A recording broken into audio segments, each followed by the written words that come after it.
Ethan Skolnick here with Alex Toledo at Kaseya Center as the Miami Heat get blown out at home by the Denver Nuggets. Now 20-20 on the season. Jamal Murray with 30, Nikola Jokic with a triple-double. But, of course, the story was that Jimmy Butler declared himself back wearing the number 45 in a social media post. He did play. He did start. He was introduced last. Some boos, mostly cheers.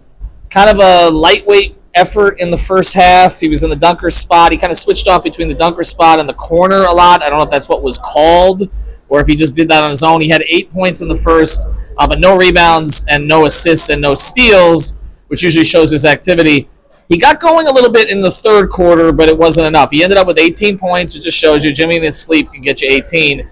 Tyler Hero scored more than that, but the overall effort from Miami, not enough. I mean, we come back to this. The story's going to be Jimmy, of course.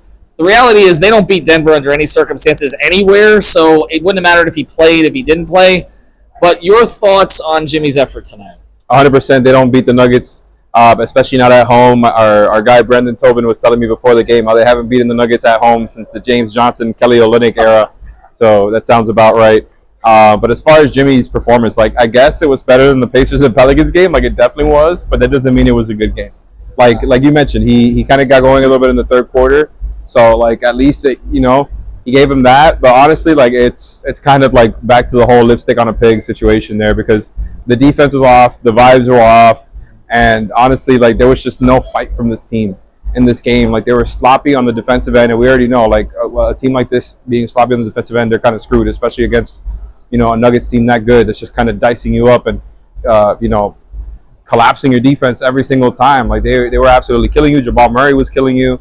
So it was on the Heat as a whole, but I think the Jimmy thing, like you'd like to say, and like the Heat like to say, has become an untenable situation on the court too. It's clear that they wanted him to maybe just come out here, clock in and do his job, and it was okay, right? But it's just it wasn't on him tonight. But I think this whole thing is hanging over them like a cloud, and I think it's getting in the way to a certain extent with their on-court execution. Well, and then Sunday they closed the first half against the Spurs, which is no easy task. They got to deal with Wemby. Mm-hmm. Not enough from Bam. Again tonight, he had some moments, but not enough of them. Jokic got the better of him, as he tends to do against a lot of players. But this is not a good Bam game, in my opinion, on the defensive end on Jokic. No, it was not. And here's the thing. We talk about it being untenable. It just feels like, again, you use the word clock in.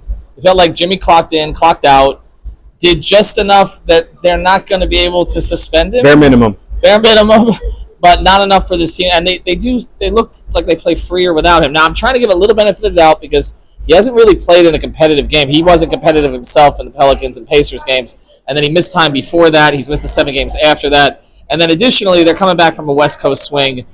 So I think their legs might be a little tired. So I'm trying to give them a little benefit of the doubt, but I agree with you that it just doesn't look right. I mean, no. It's just sitting there watching the game from the arena. He's not screening. He's in the way in the paint. They're not running pick and rolls for him. There was times where he had the mismatches, but all of it is off. It's not like how it was before. Yeah. And I don't know, man. It looks like an open run. It looks like an open run at the JCC, and somebody just called Jimmy in, and he's just doing a few things, and then he gets out of there.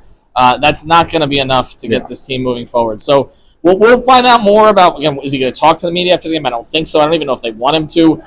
We'll maybe find more out about how this came about. But overall, the Heat lose 20-20. They've been an average team all season, with or without him. They're 20-20 through 40 games. Ethan Skolnick with Alex Toledo here at the arena. Make sure to check out the post-game show with Greg Sylvander, Sean Rochester, and I'll pop in there as well.